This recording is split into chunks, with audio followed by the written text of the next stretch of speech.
G'day mates, this is the PerceiverOfAwakening here, and I am here today to review yet another book. And this time I'm gonna jump on to some David Icke. Well, and the book that I'm going to be reviewing today, as you can already tell by what's on the screen, And The Truth Shall Set You Free by David Icke. Now there's one thing that you must note. I'm not reviewing the 21st century edition of this book, by the way. There are like two editions of this book. One's the one from the 90s, and there's another one, a revised version, that came out in the 21st century.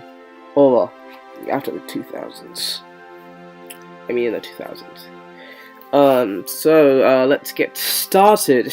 I won't be summarizing this book much at all. I'll just be going through what he in a way, I will be summarizing. I hate contradicting myself like that. But anyways, so, let's begin. And so, in this book, the main focus is to mostly persuade the audience into awakening, and I can see that clearly in the introductory part of this book. I feel like in the introductory part of his book is where most of the spiritual discussion occurs, because after that, and most of it after that, is just political discussions. I wouldn't really necessarily say political discussions, but it's like kind of like, let's say, connecting the dots within the political ties and family ties. Like, he does go over the Watergate and Nixon administration issue and JFK controversy, the whole Kennedy family controversy, the John Lennon, and all the MK Ultra stuff. I mean, that's the main focus of this book. But in my honesty, since I'm a spiritual person, I was like really waiting till he touched onto the spiritual aspect of the book. And that was not happening too much, but I guess I was okay with that, because information on the ties between families and of the Illuminati is always useful, and so it comes with occultism. And I feel like his way of persuasion, I guess it's not bad, I would say not at all bad, but I feel like he could emphasize more on the spiritual aspect, then go into the conspiracy side, and that's like my only complaint, only one. But it's still fine. I like this book. And to further jump on, I like how, despite just exposing all his family ties and stuff and all these political agendas, propagandas and stuff, he still manages to pull off a message of love and message of infinite love. I love how he does that. I love the perspective of still loving your enemies and such, even though you're exposing them, because you know well in your heart that they're the victims themselves just as much as you are. So you can't really blame anyone about that. Now,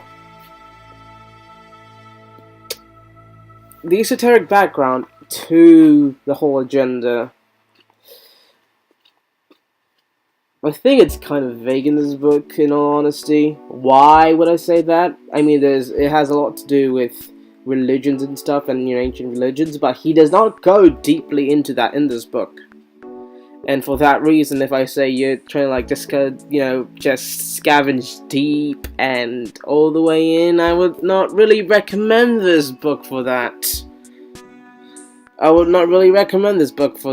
But I guess it's still not a bad read. Like I said, this book, I would say, is more of a good read if you want to discover the family ties, not if you want to discover the deep ties of religions. I mean, if it's modern novel evangelists and stuff, then yes, there is that. Then any of those pedophile ties, Hollywood ties, it all just goes in well to this book. NASA, CIA, all the branches. There's also a partial map that he displays in his book, which I will be posting in the video right now. As you can see, the prison water consciousness And in my opinion, in my own humble opinion, I don't think that's what he's referring to. I don't think that is the, I would say, well, there's much more than that. But he does not go into, I mean, he knows about it, he just does not clearly explain it in this book.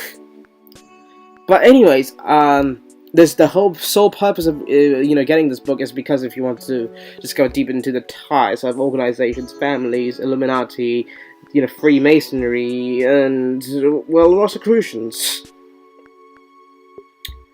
And, well, that is very much the whole purpose of this book. Otherwise, I'd suggest that go on to another book. I would suggest, well, I guess get into his early spiritual books from, I guess, the 90s, I guess, the early 90s or pre-90s. But anyways, I'd suggest not to get this book if you're looking for a spiritual aspect, but if you're looking to get information on, conspiracies of such, good book. Otherwise, don't get this book and straight on jump ahead to The Children of the Matrix. And that's what I should have done when I got my hands on Children of the Matrix, because I read 90 pages of that book, and I did not get onto that again because, well, I hate digital. I just don't like it, like reading stuff digitally. Anyways, my final verdict for this book is, I guess, not bad, but I would like, some touches on the spiritual aspects. But then again, this is book of the most about conspiracies and stuff, and how it affects on the esoteric world. But, well, we'll eventually know. We will all eventually know. And on a further note, I like how in the introductory part and the first chapter, so he says that, we are the prison warders and such. It's because of vibrations and all, how they keep manipulating us to create this vibration pattern where it reflects off of each other, and we just become maniacs. We just reflect off the vibration on everyone, therefore it becomes a whole vibration of evil and good.